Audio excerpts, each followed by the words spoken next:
Hello welcome friends once again on our platform Barabanki genius coaching. और जैसा आपको पता है कि एसटी डिस्कशन सेशन चल रहा है और उसमें एसटी इंग्लिश का सेशन नंबर 90 है, आज डिस्कस करेंगे। प्लीज़ फर्स्ट क्वेश्चन देखिए, आपके स्क्रीन पर आ गया। Select the antonym of the given word. Stale, पहला वर्ड देखिए क्या लिखा हुआ है, stale. As you know what is the meaning of stale. Stale का मतलब होता है which is not fresh. Hindi में जिसको आप कहते हैं बासी, जैसे भोजन होता है सुबह का, शाम को अगर रखा तो उसे आप स्टेल फूड कहते हैं। तो स्टेल का मतलब नॉट फ्रेश। तो एंटोनिम अगर आप देखें तो इसका जिसमें फ्रेश होगा वो इसका एंटोनिम हो जाएगा, बी ऑप्शन है। बाकी आप फ्लैट जानते हैं, चपटा होता है, ड्राई मतलब सूखा, सोर मीन्स खट्टा। तीनों ऑप्शन गलत हैं, बी आंसर सही है। स्टेल का क्या हो जाएगा, फ्रेश। फाइन। नेक्स्ट है select the wrongly spelled word. Okay, इसमें जो गलत स्पेलिंग है उसको डिफाइन मतलब उसको आपको चेक करना है। तो वो सही कौन सी है बताता हूँ आपको। डिफॉर्म सही है, डिफाइन सही है, ये डेफिनेट की स्पेलिंग जो है वो रॉन्ग है, बाकी डेफिनेट भी सही है। आप भी जानते हैं डेफिनेट की स्पेलिंग में DEFINITE होता है, तो यहाँ पर जहाँ ए लिखा है इसको आई होना चाहिए था। फाइन। तो सेकंड का ए ऑप्शन जो है वो आंसर होगा। वैसे स्पेलिंग गलत है, आंसर यही सही है आपका। ठीक। चलिए क्वेश्चन नंबर 3 देखिए। Select the antonym of the given word. फिर से एंटोनिम आ गया, नहीं अपोजिट बताना है आपको। और द वर्ड इज डेंस।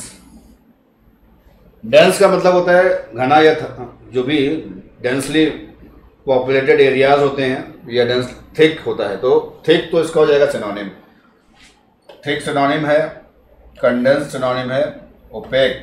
इसमें स्पैर्सी होगा जिसका मतलब होता है कम, यानी कि जिसमें आप कह सकते हैं कि जिसको सॉफ्ट या सरल कहते हैं हिंदी में। एक सघन होता है, एक विरल होता है, तो उसमें स्पैर्सी इज द करेक्ट ऑप्शन। बाकी A, B, C, D आपके गलत ऑप्शन हो जाएंगे। ठीक भाई, चलिए फटाफट आते हैं क्वेश्चन नंबर 4 पर। Given the parajumble, select the option that gives the correct order. अब देखो इसमें क्या करना है, आपको सबको पता होता है कि इसमें ABCD 4 ऑप्शन दिए होते हैं, और इसमें आपको पहला जो पैराग्राफ है जिसमें शुरुआत होती है वो पता करना होता है, और वो जनरली वहाँ पर होता है जिसमें सब्जेक्ट होता है। तो आप देखिए इसमें the move follows last week's fatal Ethiopian Airlines crash. ठीक। फिर बी में लिखा है aircraft manufacture Boeing has grounded the entire global fleet of 737 Max aircraft. फिर last October plane from Indonesia based carrier Lion Air also crashed under similar circumstances. That was the second time in the 5 months a 737 MAX has crashed. अब देखिए इसमें दो जगह crash की बात हुई है, दो सेंटेंसेस में। और सबसे पहला सेंटेंस कौन सा होना चाहिए जिसमें 737 के बारे में आपको इंट्रोडक्शन दिया गया हो। और सबसे पहले अगर देखिए तो बी ऑप्शन पढ़िए आप, इसमें क्या लिखा हुआ है, aircraft manufacture Boeing has grounded the entire global fleet of its 737 Max aircraft. तो बी ऑप्शन में सबसे पहली बार आपको 737 मैक्स एयरक्राफ्ट के बारे में बताया गया है। और बी ऑप्शन देखिए किसमें है, एक सी में है और एक बी में है। इसका मतलब हमारे जो ऑप्शंस ए और डी हैं वो यहाँ से एक्सक्लूड हो जाएंगे, ये नहीं आंसर होगा। अब आपको ये देखना होगा कि इसमें कौन सा आंसर है जो वो सही माना जाएगा। तो उसके लिए आप फिर से क्वेश्चन पढ़िए। बी के बाद देखिए क्या हुआ है, इसमें यह बताया गया है कि 737 मैक्स एयरक्राफ्ट हुआ है। फिर क्या हुआ है, फिर यह बताया गया है कि the move follows last week's fatal Ethiopian Airlines crash. पिछले हफ्ते जो इथियोपिया में एयरलाइन क्रैश हुआ है वो फॉलो कैसे हुआ, तो इसमें बी के बाद ए ऑप्शन आएगा। ठीक। उसके बाद देखिए that was the second time in 5 months 737 max has crashed, D. और सी है लास्ट अक्टूबर, क्योंकि देखिए आखिरी अक्टूबर की बात इसमें की गई है। ठीक है। तो शुरुआत किससे होगी, शुरुआत होगी ए मतलब इस वाले ऑप्शन में जिसमें सबसे पहली बार एयरक्राफ्ट के बारे में बताया गया। फिर ए ऑप्शन, क्योंकि यहाँ पर बताया गया the move follows last week's fatal Ethiopian Airlines crash, क्योंकि पहले एयरलाइन के बारे में बताया गया, फिर उसका क्रैश के बारे में। तो क्रैश के बारे में ए ऑप्शन में है, तो क्या होगा, बी के बाद ए आ जाएगा। फिर सी ऑप्शन में चूंकि लास्ट है इसलिए ये वाला आंसर आपका टिक कर लीजिए। तो फोर्थ का सी ऑप्शन इज करेक्ट। फिर select the given word which give the same meaning as the group of words, यानी वन वर्ड सब्स्टिट्यूशन करना है वाक्यांश के लिए एक शब्द। लिखा है an arrangement of flowers that is usually given as a present. आप देखिए जब आप किसी से मिलने जाते हैं तो उसको प्रेजेंट के रूप में, गिफ्ट के रूप में आप क्या देते हैं, गार्लैंड नहीं पहनाते, गार्लैंड को कहते हैं हार। बंडल नहीं देते हैं, रीथ नहीं करते हैं, आप उसे बुके देते हैं, BOUQUET। फूलों का गुलदस्ता इज कॉल्ड बुके। ठीक, चलो नेक्स्ट क्वेश्चन देखो। A large deep metal pot used for cooking over open fire. ये एन है, ओपन फायर। आप देखिए इसमें क्या लिखा हुआ है, लार्ज है मतलब बड़ा है, डीप मतलब गहरा है, और मेटल का पॉट है।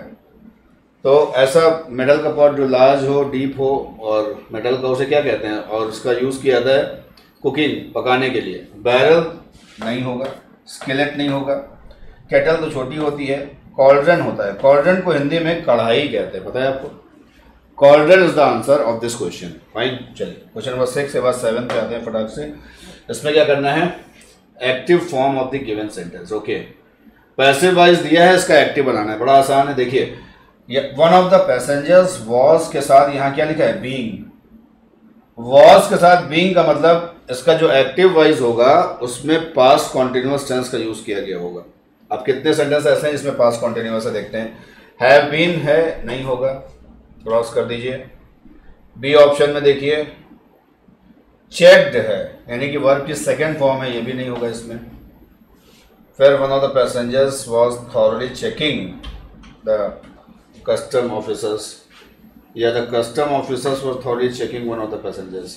अब आपको पता है कि ये वन ऑफ द पैसेंजर्स जो है इस सेंटेंस का सब्जेक्ट है ना, पैसिव वॉइस का, तो ये एक्टिव वॉइस में ऑब्जेक्ट के रूप में होगा। और ये जो बाय द कस्टमर्स लिखा हुआ है, sorry by the custom officers लिखा है, ये पैसिव वॉइस में ऑब्जेक्ट है, यानी कि ये एक्टिव वॉइस में सब्जेक्ट होगा। तो यहाँ पर देखिए ये डी ऑप्शन में आपको मिल रहा है क्या, द कस्टम ऑफिसर्स, और वर्ब के बाद चेकिंग लिखा हुआ है, यानी वॉज वर्ब प्लस वर्ब की फर्स्ट फॉर्म में आईएनजी अगर लगाओ तो पास्ट कॉन्टिन्यूअस का सेंटेंस होगा। तो ये ऑप्शन टिक कर लीजिए, डी ऑप्शन इसका आंसर होगा। क्वेश्चन नंबर 8 है आपका, इंप्रूवमेंट वाला क्वेश्चन है बड़ा। He came last wasn't it.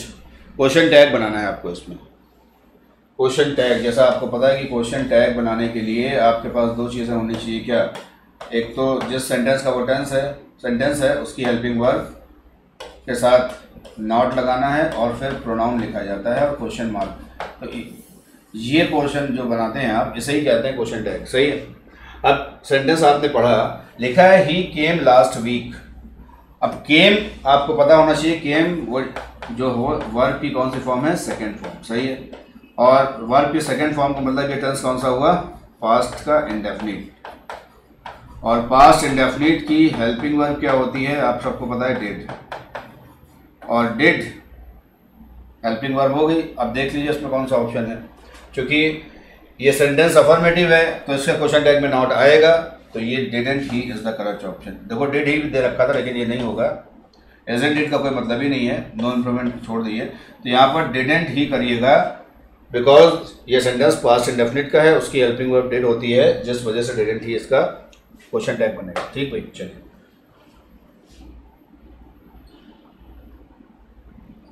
Each dance performed very well, that is was difficult to जज हु द बेस्ट वॉज। बताइए भाई,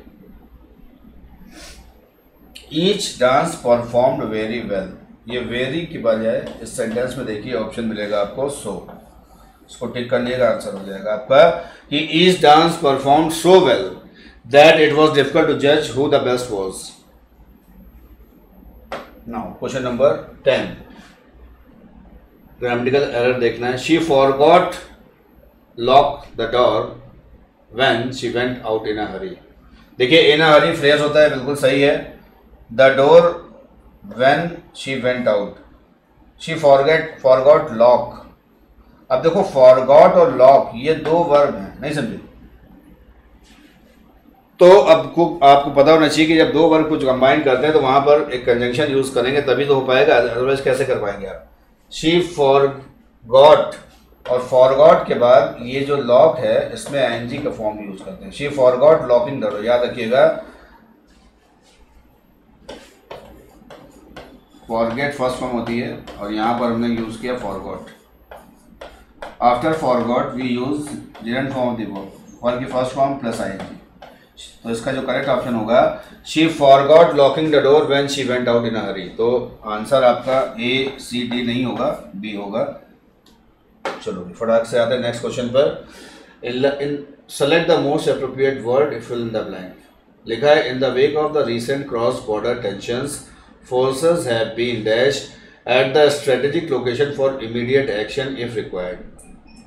इन the wake of recent cross border tension, जैसे आप सबको पता है कि जब बॉर्डर्स होते हैं, सीमा रेखाएं, तो उस पर गोलाबारी होती रहती है, सैनिक इधर से उधर फोर्सेस जाते रहते हैं।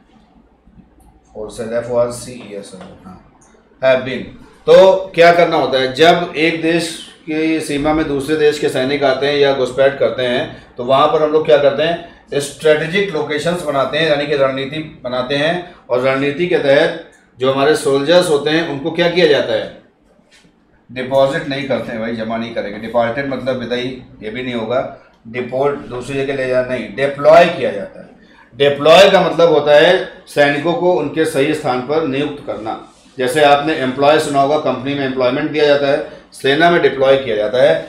जो सैनिक हैं उनको उनकी सही लोकेशंस पर क्या करना, प्लेस करना, उसे इंग्लिश में डिप्लॉय कहते हैं।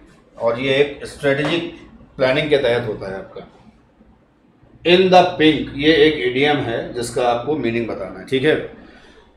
इन अ पिंक ड्रेस, ये कोई मतलब नहीं है। पिंक ड्रेस का मतलब इन द लाइमलाइट नहीं, इन अ हैप्पी मूड भी नहीं होगा, इसका होगा in good health. In good health आपने देखा होगा, लोग कहते हैं कि तुम्हारे जो गाल हैं वो एकदम सुर्ख गुलाब की तरह हो रहे हैं। इसका मतलब कहीं ना कहीं आपकी जो हेल्थ है वो एक पॉजिटिव है, गुड हेल्थ रखते हैं आप, तभी ऐसा होता है। तो इन पिंक का मतलब डायरेक्ट आप किससे जोड़ेंगे, अपने स्वास्थ्य से। ओके, इसमें ड्रेस का कोई मतलब नहीं है, ना मूड से मतलब है। लीथल का आपको बताना है सिनोनिम। ओके, लीथल का मीनिंग होता है जानलेवा, प्राण घातक, जिसको आप कहते हैं प्राण घातक, यानी ऐसी बीमारी जो जानलेवा होती है, या कभी कभी ऐसा एक्सीडेंट होता है या कोई हमला होता है किसी के ऊपर कि उसमें जान जाने का जोखिम रहता है, तो ऐसे चीज़ों को लीथल कहते हैं। तो हार्मलेस तो इसका अपोजिट हो जाएगा, हेल्दी भी नहीं होगा, स्ट्रॉन्ग भी नहीं होगा, कौन सा बचा, फैटल। आप देखिए फैटल डिजीजेस होती हैं, जानलेवा बीमारियां, वैसे ही लीथल होता है। लीथल वेपन्स होते हैं, जानलेवा हथियार होते हैं। तो ये जनरली डिजीज़ के लिए और ये वेपन्स के लिए इस्तेमाल किया जाता है। फाइन। 14 क्वेश्चन है, please take these friends round the biscuit factory. इसका आपको पैसिव फॉर्म बनाना है। अब देखो भाई, कहीं पर भी सेंटेंस में प्लीज वर्ड आपको आ जाए और इसका पैसिव बनाना हो तो बड़ा आसान है। प्लीज का मतलब होता है रिक्वेस्ट करना। तो देखिए जिसमें रिक्वेस्ट वाला ऑप्शन है वो आपका आंसर हो जाएगा। और मुझे लगता है कि इसमें ये वाला ऑप्शन गलत है, लेट से बनेगा नहीं, फिर यू मस्ट होगा नहीं, क्योंकि मस्ट का मतलब कंपलसरी एक्शन होता है, और जब आप प्लीज लगा रहे हैं तो कंपल्सन नहीं होगा, वहां पर रिक्वेस्ट होगी। तो देखो एक ही ऑप्शन आपके पास था, कौन सा, you are requested to take these students round the biscuit factory. तो बिना देखे आप अपने ऑप्शन पे पहुंच जाएंगे, बिना उसके पढ़े। सिर्फ इतना करना है, प्लीज देखना है और रिक्वेस्ट वाला ऑप्शन आपको तय करना। ठीक भाई, चलिए 14 के बाद क्वेश्चन नंबर 15 आएगा। Select the synonym of the given word. Relevant, बताओ भाई सिनोनिम का मतलब, इसका पर्यायवाची बताना है आपको, कौन सा होगा इसमें। प्रीवैलेंट, प्रीवैलेंट का मतलब जो चीज व्याप्त हो, व्याप्त का मतलब जो चीज हर जगह पाई जाती हो। अब अनयूजुअल तो अनोखा होगा, नहीं होगा। रेयर का मतलब भी अनोखा, और डिफरेंट का मतलब अलग। तो कौन सा ऑप्शन हुआ, कॉमन, यानी जो चीज लगभग हर जगह पाई जाती है, जो कॉमन है, उसको प्रीवैलेंट कहते हैं। हाँ, जो चीज हर जगह व्याप्त हो, पाई जाए। क्वेश्चन नंबर 16 में पैराजम्बर्ड है, फिर से पढ़ना पड़ेगा इसको। पहला है ABCD, 4 ऑप्शन पढ़िए और बताइए कौन सा होगा। 10 सेकंड है आपके पास, तब तक मैं आपको देख के बता रहा हूँ इसमें कौन सा होगा। आप भी देखिए।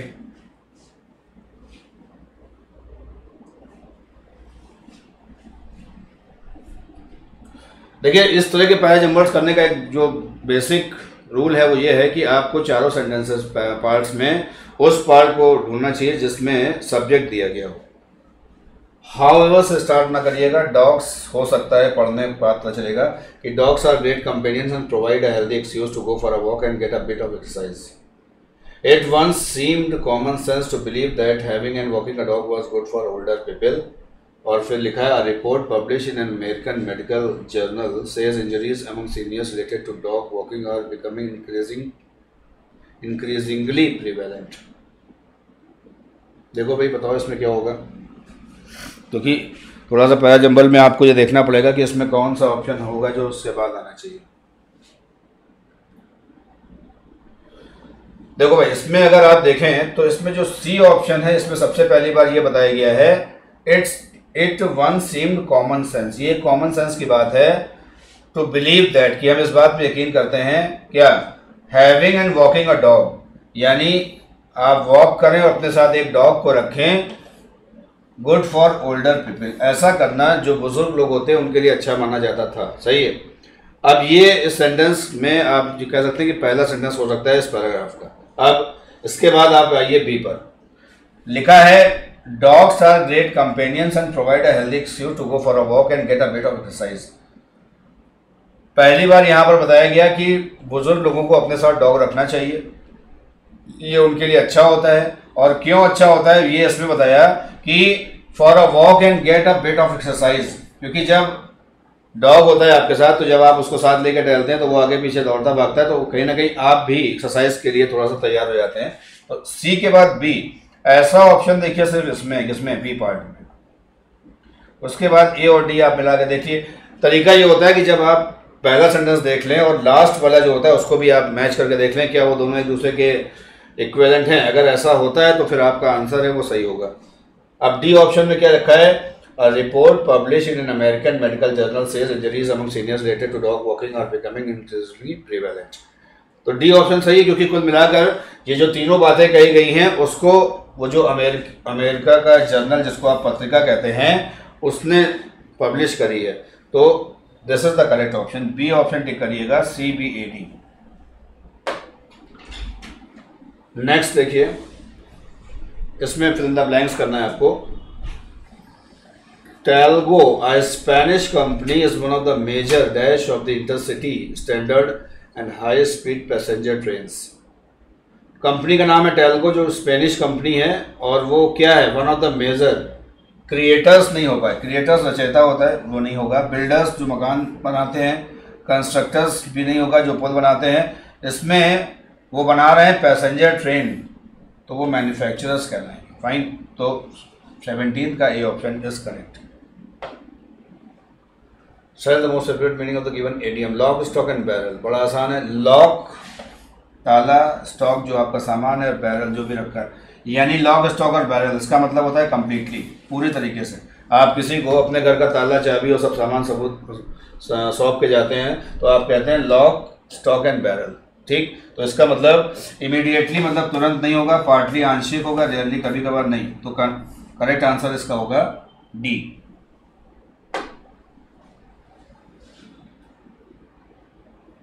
द पॉलिटिकल, अच्छा ये क्लोज टेस्ट का आगे इसमें आपको फिल द ब्लैंक्स करना होगा। पढ़ते हैं, लिखा है the political condition of India in the 18th century was one of the extreme disunity.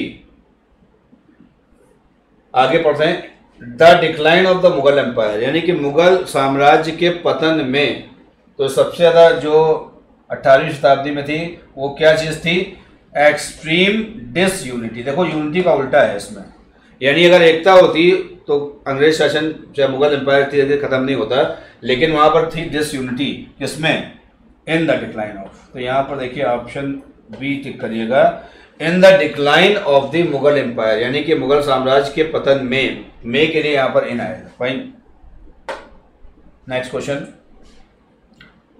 Mughal empire, फिर लिखा हुआ है no dash Indian power emerged. Option आपके पास है वन, अनदर, अदर या मोर। बताओ भाई क्या होगा इसमें। देखो भाई, नो लिखा है तो नो के बाद वन नहीं आएगा, क्योंकि यह नन का मतलब कोई व्यक्ति नहीं है, और नो के साथ अनदर आता नहीं, आपको पता होगा। अब दो ऑप्शन बचे आपके पास, कौन सा, अदर और मोर। तो नो के बाद अदर, क्योंकि आगे लिखा हुआ है इंडियन पावर, तो यहाँ पर आएगा no other Indian power. Fine, another नहीं होगा, क्योंकि नो अनदर का कोई कॉन्सेप्ट नहीं होता है, हमेशा नो के बाद अदर का यूज़ करते हैं, अनदर नहीं आता है। अनदर तब आएगा जब वन लिखा हो, वन के साथ अनदर का यूज़ करते हैं। सेकंड हो गया था, थर्ड पे आ गए हम लोग। यहाँ से आगे Indian power, okay, emerge to take its niche, place, role या seat in strength and prestige. Indian power emerge to take its place in strength and prestige. अब देखिए प्लेस का मतलब सीट और निच और रोल, तो यहां पर the correct option is role in strength and prestige. ताकत और जो प्रेस्टीज है उसको यूनाइट करने के लिए जो भारतीय साम्राज्य पतन हो रहा था उसमें किसी के पास ऐसा नहीं था कि वो अपना रोल अदा कर सके, तो यानी कि role in strength and prestige to unite, किस चीज़ को यूनाइट करना है, फोर्थ वाले ऑप्शन में इसका करना होगा। देखिए strength and prestige and to unite the, किस चीज़ को यूनाइट करना है, रीजन को, टेरिटरी को, कंट्री को या स्टेट को, अंडर अ सेंट्रल अथॉरिटी।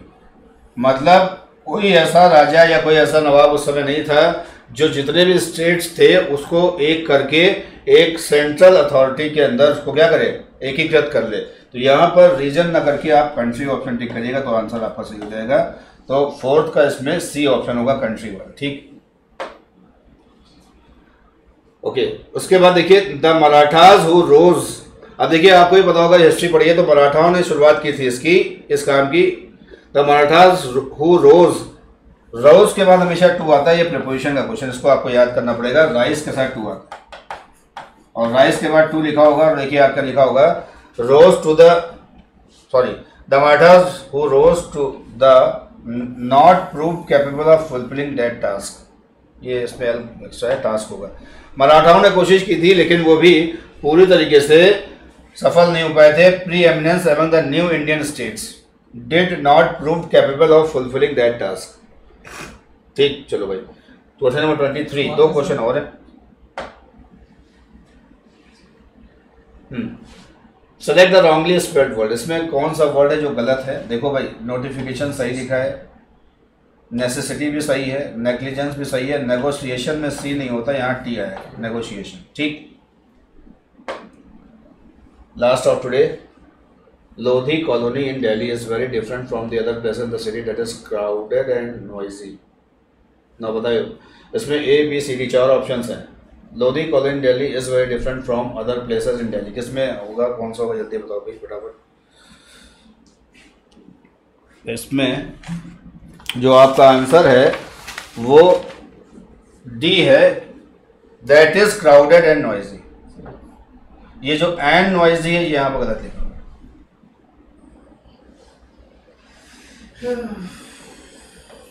तो आपने नोटिस किया कि 25 क्वेश्चंस को मैंने 15 से 20 मिनट में करने की कोशिश की है, यही आपको भी करना है ताकि आप बेहतर परफॉर्म कर पाएँ। Thanks for watching, see you next time, thank you.